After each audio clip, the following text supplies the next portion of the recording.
आज हम ये देखने वाले हैं कि एक ऐसा एआई असिस्टेंट कैसे बनाया जाए जो किसी के लिए भी बिल्कुल रियल टाइम में वेब पर मालूमात ढूंढ सके। तो फिर चलें शुरू करते हैं। कभी ख्याल आया है कि कैसा हो अगर अपना खुद का पर्सनल एआई असिस्टेंट हो? अब ये कोई ख्वाब नहीं रहा, ये एक ऐसी हकीकत है जिसे कोई भी बिल्कुल खुद बना सकता है।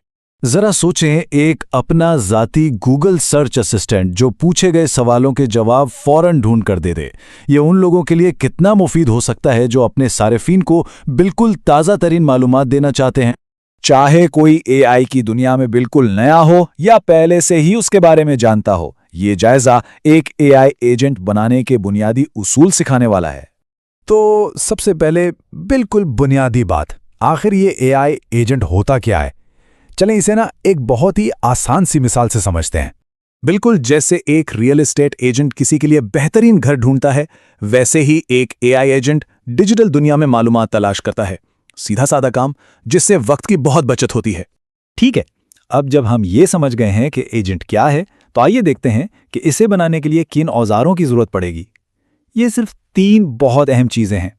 इसके लिए हम सिर्फ 3 आसान से टूल्स इस्तेमाल करेंगे। पहला है NATN, ये समझें कि ये हमारे एजेंट का वर्कस्पेस है। फिर आता है OpenAI जो उसका दिमाग होगा, और आखिर में है SERP API जो उसकी आंखें बनकर गूगल पर सर्च करेगा। अच्छा, अब एक अहम सवाल, ये API की क्या होती है?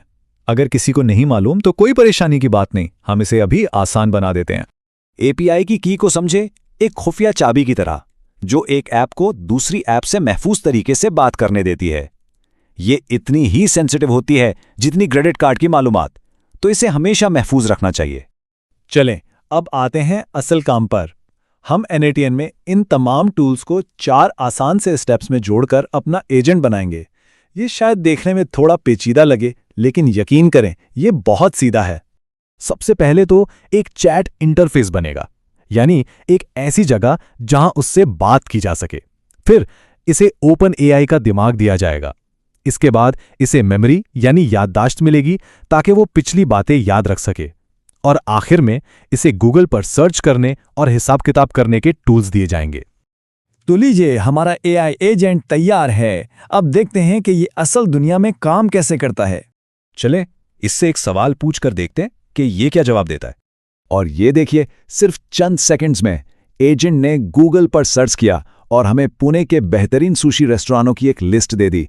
है ना कमाल की बात? कितना तेज और कितना दुरुस्त। अच्छा, अब मौसम के बारे में पूछते हैं। जवाब देखें, ये बिल्कुल रियल टाइम में मौसम की मालूमात उठा रहा है और इसका जवाब भी तकरीबन एकदम सही है। ये तो सिर्फ एक छोटा सा कदम था, लेकिन इसने एआई की दुनिया में इम्कानात का एक बिल्कुल नया दरवाजा खोल दिया है। जो कुछ अभी बनाया गया है वो सिर्फ एक सादा सा एजेंट नहीं, बल्कि एक ऐसे ताकतवर टूल का बुनियादी ढांचा है जिसे बहुत आगे ले जाया जा सकता है। और हाँ, ये सिर्फ कोई शौकिया प्रोजेक्ट नहीं है। लोग बिल्कुल ऐसे ही सादा से एआई एजेंट्स बनाकर पैसे कमा रहे हैं। इससे अंदाजा होता है कि इस स्किल की असल दुनिया में कितनी ज्यादा डिमांड है। ये तो बस शुरुआत है, इम्कानात की कोई हद नहीं। मुस्तकबिल में ऐसे एजेंट्स बनाए जा सकते हैं जो मुकम्मल तौर पर पर्सनलाइज्ड हों और पेचीदा से पेचीदा काम भी कर सकें, बिल्कुल एक जाती असिस्टेंट की तरह। तो पहला एजेंट तो बन गया। अब असल सवाल ये है कि इससे क्या काम लिया जाएगा। इसकी जो काबिलियत है ना, वो सिर्फ किसी की अपनी इमेजिनेशन तक ही महदूद है।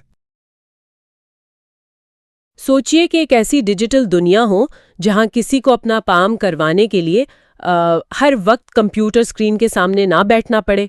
बिल्कुल, एक ऐसा निजाम जहां बस व्हाट्सएप पर एक छोटा सा पैगाम लिखा जाए।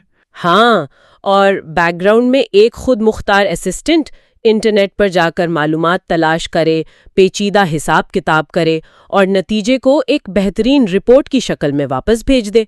और ये सब उस वक्त हो रहा हो जब इंसान आराम से सो रहा हो। ये सुनने में किसी साइफाई मूवी का सीन लगता है। सही कहा।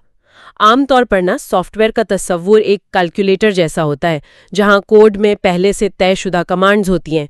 लेकिन आज हम जिस मौजू पर अपना ये तफसीली जायजा लेकर आए हैं, उसने इस तस्वुर को बिल्कुल बदल कर रख दिया है। असल में आज का ये deep dive AI learners India के एक यूट्यूब वीडियो ट्रांसक्रिप्ट पर मबनी है।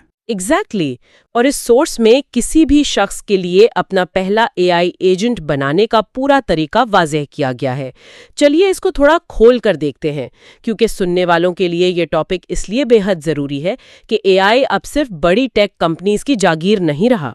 और हमारा असल हदफ सिर्फ उन टेक्निकल स्टेप्स को दोहराना नहीं है जो वीडियो में सिखाए गए हैं। हम ये समझना चाहते हैं कि ये एआई एजेंट्स आखिर काम कैसे करते हैं, यानी उनके पीछे की लॉजिक क्या है। हाँ, और सबसे बढ़कर ये कि एजेंटिक वर्कफ्लो का ये नया वसीला आम लोगों के लिए आखिर इतनी बड़ी तब्दीली क्यों ला रहा है। आज का पूरा फोकस इसी एजेंटिक वर्कफ्लो पर होगा। ये वो निज़ाम है जहां एआई सिर्फ सवालों के जवाब नहीं देता, बल्कि उसे कुछ औजार या टूल्स दे दिए जाते हैं। मतलब वो खुद फैसला करता है कि किस वक्त कौन सा टूल इस्तेमाल करना है। बिल्कुल, ये टेक्नोलॉजी देखने में भले पेचीदा लगे, लेकिन इस ट्रांसक्रिप्ट ने साबित किया है कि लो कोड प्लेटफॉर्म्स की मदद से इसे कोई भी आसानी से बना सकता है। तो इस एजेंट के कॉन्सेप्ट को समझने के लिए ना सोर्स मटेरियल में एक बेहतरीन मिसाल दी गई है। इसे एक रियल एस्टेट एजेंट की तरह समझा जा सकता है। हाँ, वो प्रॉपर्टी डीलर वाली मिसाल। हाँ, जब किसी को घर खरीदना होता है तो उसके पास दो रास्ते होते हैं। या तो वो खुद मार्केट में जाए, धूप में जलील हो और अपना वक्त बर्बाद करे, या फिर वो एक एजेंट को हायर कर ले। एग्जैक्टली वो एजेंट क्लाइंट की जरूरियात समझता है, खुद मार्केट की छानबीन करता है और इररिलेवेंट प्रॉपर्टीज को फिल्टर आउट करके सिर्फ बेहतरीन ऑप्शन सामने लाता है। और इस वक्त और मेहनत को बचाने के बदले वो एक छोटी सी फीस लेता है। सही, तो डिजिटल दुनिया में एआई एजेंट बिल्कुल यही किरदार अदा कर रहा है। लेकिन यहाँ एक पुशबैक है मेरा। मैं मानती हूँ कि ऑटोमेशन वक्त बचाती है, लेकिन लोग एक डिजिटल स्क्रिप्ट के आखिर 25-40 हज़ार रुपए क्यों देंगे? ये एक बहुत लॉजिकल सवाल है। मतलब एक आम शख्स तो यही सोचेगा ना कि ये काम चैट जीपीटी पर मुफ्त में हो सकता है, तो इसकी वाकई कोई मार्केट वैल्यू है भी या नहीं? ये उलझन बिल्कुल वाजा है, लेकिन इसका जवाब अंदाजों पर नहीं, हकायक पर मबनी है। वीडियो बनाने वाले ने अपने तजुर्बात शेयर किए हैं और बताया है कि उन्होंने हाल ही में अपनी तीसरी डील लॉक की है। अच्छा। हाँ, और अब तक एआई एजेंट्स बेचकर तकरीबन 2.5 लाख रुपए कमाए हैं। 2.5 लाख सिर्फ ये छोटे एजेंट्स बेचकर? बिल्कुल, और ये सिर्फ शुरुआत है। उनका तज्जिया है कि अगर वर्कफ्लोस को बिजनेसेस के मुताबिक ढाल लिया जाए तो मुस्तकबिल में ये रेवेन्यू 8 से 10 लाख रुपए महीना तक आसानी से जा सकता है। वाह, ये तो बहुत बड़ा नंबर है। इसके अलावा जो छोटे आरएजी एजेंट्स होते हैं, यानी रिट्रीवल ऑगमेंटेड जनरेशन एजेंट्स, जिन पर हम आगे बात करेंगे, उन्हें 15,000, 25,000 और 40,000 रुपए में आम बेचा जा रहा है। लेकिन इतनी ज्यादा कीमत क्यों? क्योंकि ये चैट जीपीटी की तरह जनरल सवालों के जवाब नहीं देते। ये किसी मखसूस कंपनी के अपने डेटाबेस और डॉक्यूमेंट्स के मुताबिक काम करते हैं। यहाँ जो सबसे हैरानकुन बात है वो ये है कि वीडियो बनाने वाले की नसीहत ये नहीं है कि आज ही निकलकर इन एजेंट्स को बेचना शुरू कर दो। तो फिर उनका जोर किस बात पर है? उनका मानना है कि अभी पूरी तवानाई सिर्फ सीखने पर लगानी चाहिए। और इसकी वजह भी वाज़ेह है। अभी मार्केट ऐसी स्टेज पर है जहां आम क्लाइंट्स को इसका यूज केस समझाना इंतहाई मुश्किल है। बिल्कुल। जब तक किसी बिजनेस ओनर को ये एहसास नहीं होता कि एआई एजेंट उसके कस्टमर सपोर्ट या डेटा एंट्री में हर रोज 10 घंटे बचा सकता है, वो पैसे देने को तैयार नहीं होगा। तो पैसे और मार्केट की इस समझ के बाद अब उस कारखाने की तरफ आते हैं जहां इन एजेंट्स को तैयार किया जाता है। हाँ, जो असल प्लेटफॉर्म है। ट्रांसक्रिप्ट में एक प्लेटफॉर्म का जिक्र है जिसका नाम N8N है। इसे एक ऐसी डिजिटल दराज या डैशबोर्ड समझाया गया है जहां सारे एजेंट्स रखे जाते हैं। लेकिन मेरा एक सवाल है, जब N8N जैसा सॉफ्टवेयर किसी लोकल कंप्यूटर पे बिल्कुल मुफ्त में चलाया जा सकता है, तो वीडियो बनाने वाला क्लाउड पर अकाउंट बनाने का क्यों कह रहा है? हाँ, लोकल कंप्यूटर पर इस तरह के वर्कफ्लोज चलाने में बहुत बड़े अमली मसाइल आते हैं। सबसे पहला मसला तो हार्डवेयर और बिजली का है। ओह हाँ, सिस्टम ऑफ हो जाए तो? एग्जैक्टली। अगर एजेंट लोकल मशीन पर होस्ट है और अचानक इंटरनेट चला जाए या सिस्टम क्रैश हो जाए तो एजेंट वही काम करना बंद कर देगा। इमेजिन करें एजेंट रात के 2 बजे क्लाइंट के लिए काम कर रहा है और लैपटॉप स्लीप मोड में चला गया, पूरा निजाम रुक जाएगा। और दूसरा सबसे खतरनाक मसला हैलुसिनेशन का होता है।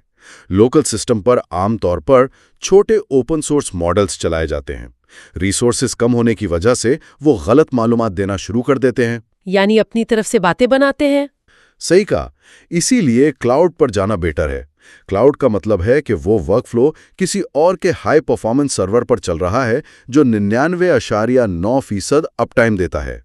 और NN क्लाउड पर अकाउंट बनाने से 14 दिन का ट्रायल और 1000 एग्जीक्यूशंस मुफ्त मिलते हैं। NN प्लेटफॉर्म के अंदर दाखिल होते हैं तो पूरा वर्कफ्लो स्टेप बाय स्टेप बनता हुआ नजर आता है।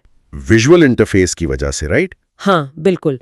सबसे पहले एक प्रोजेक्ट क्रिएट किया जाता है, जैसे ट्रांसक्रिप्ट में उसे YouTube टेस्टिंग एजेंट्स का नाम दिया गया है। उसके बाद नोड्स ऐड करने का सिलसिला शुरू होता है। एक नोड को एक छोटे से ब्लॉक की तरह समझा जा सकता है, जिसका अपना एक मखसूस काम होता है। सही। वर्कफ्लो में सबसे पहला नोड चैट ट्रिगर का लगाया जाता है ताकि टेस्टिंग के दौरान स्क्रीन पर ही चैट विंडो मिल जाए। बाद में इस ट्रिगर को हटाकर व्हाट्सएप या टेलीग्राम से बदला जा सकता है। ये नोड्स ना किसी बेतरतीब ढेर की तरह नहीं होते। ये एक दरख्त की शाखियों की तरह आपस में लॉजिकल सीक्वेंस में जुड़ते हैं। अब चैट ट्रिगर तो लग गया, अगला मरहला एजेंट को दिमाग देने का होता है। क्योंकि बगैर दिमाग के वो सिर्फ एक इंटरफेस है जो बातें सुन तो सकता है पर समझ नहीं सकता। सही। इसके लिए N8N के अंदर OpenAI का एडवांस्ड AI नोड ऐड किया जाता है, वही कंपनी जिसने चैट GPT बनाया। एक मिनट, यहाँ मेरा एक पुशबैक है। अगर हमें सिर्फ सवाल ही पूछने हैं तो हम सीधा चैट GPT की वेबसाइट पर क्यों नहीं चले जाते? इतना लंबा चौड़ा वर्कफ्लो बनाने की आखिर जरूरत क्या है? ये फर्क समझना बहुत जरूरी है। देखें, चैट GPT एक कंज्यूमर इंटरफेस है, यानी UI। वहां आम लोग टाइप करते हैं, लेकिन उस ऐप के पीछे जो असल इंजन चल रहा है उसे API कहते हैं। Application programming interface. बिल्कुल। API उस इंजन तक डायरेक्ट रसाई देता है। जब N8N में एजेंट तैयार किया जाता है तो सिस्टम डायरेक्ट उस इंजन से रॉ डेटा की शक्ल में बात करता है। इस वर्कफ्लो में GPT-4o मिनी मॉडल यूज हुआ है, जो कि बहुत फास्ट और सस्ता है। हाँ, लेकिन इस दिमाग को इस्तेमाल करने के लिए API की लेनी पड़ती है, जिसके लिए अकाउंट में कम से कम $2 से $4 डालने पड़ते हैं, ताकि जब दिमाग सोचे तो माइक्रो पेमेंट अदा की जा सके। और इस API की के हवाले से सोर्स में एक इंतहाई सख्त वार्निंग मौजूद है। ये की किसी आम पासवर्ड की तरह नहीं होती, ये बिल्कुल एक क्रेडिट कार्ड की तरह सेंसिटिव होती है। अगर किसी के हाथ लग गई तो सारा बिल आपके अकाउंट से कटेगा। एग्जैक्टली। खैर, एजेंट को दिमाग तो मिल गया, लेकिन दिमाग तब तक अधूरा है जब तक उसे पिछली बातें याद ना रहें।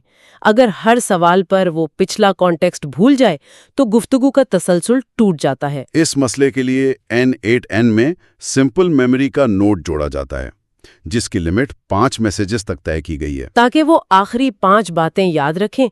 इसके साथ ही एक और दिलचस्प टूल जोड़ा जाता है, एक कैलकुलेटर का नोड। इस कैलकुलेटर नोड की लॉजिक बहुत मजे की है। आमतौर पर लोग सोचते हैं कि AI बहुत एडवांस्ड है तो वो मैथ्स तो खुद ही कर लेगा। हाँ, जाहिर है, कंप्यूटर है तो मैथ्स तो आती होगी। लेकिन हकीकत में लैंग्वेज मॉडल्स मैथ्स नहीं करते, वो टोकन प्रेडिक्शन करते हैं, यानी अगला लफ्ज गेस करते हैं। बिल्कुल। अगर सिंपल हिसाब हो, जैसे 2 और 2, तो वो प्रिडिक्ट कर लेंगे कि जवाब 4 है। लेकिन जब पेचीदा हिसाब आता है तो ये प्रिडिक्शन अक्सर गलत हो जाती है। अच्छा, इसलिए कैलकुलेटर टूल ऐड करना पड़ता है। हाँ, कैलकुलेटर इस टोकन प्रिडिक्शन को बाईपास कर देता है। एजेंट सवाल दिमाग पर डालने के बजाय कैलकुलेटर नोट को भेजता है, जो एक्चुअल कंप्यूटेशन करके एब्सोल्यूट सही जवाब वापस भेजता है। जबरदस्त। एजेंट को दिमाग मिल गया, मेमोरी मिल गई, कैलकुलेटर मिल गया। बिल्कुल। लेकिन एक दिमाग बगैर ताज़ा मालूमात के सिर्फ पुरानी बातें दोहराता है, क्योंकि हर LLM की ट्रेनिंग एक मखसूस तारीख तक होती है। और अगर उससे आज की खबर पूछी जाए तो वो अंदाजे लगाने लगेगा, जिसे हमने अभी हेलुसिनेशन कहा था। सही। इस मसले को हल करने के लिए N10 में सरपापी का टूल जोड़ा जाता है, जो इस पूरे वर्कफ्लो की सबसे ताकतवर कड़ी है। इससे एक बहुत अहम सवाल पैदा होता है कि AI को इस हेलुसिनेशन से आखिर रोका कैसे जाता है। सरपापी असल में AI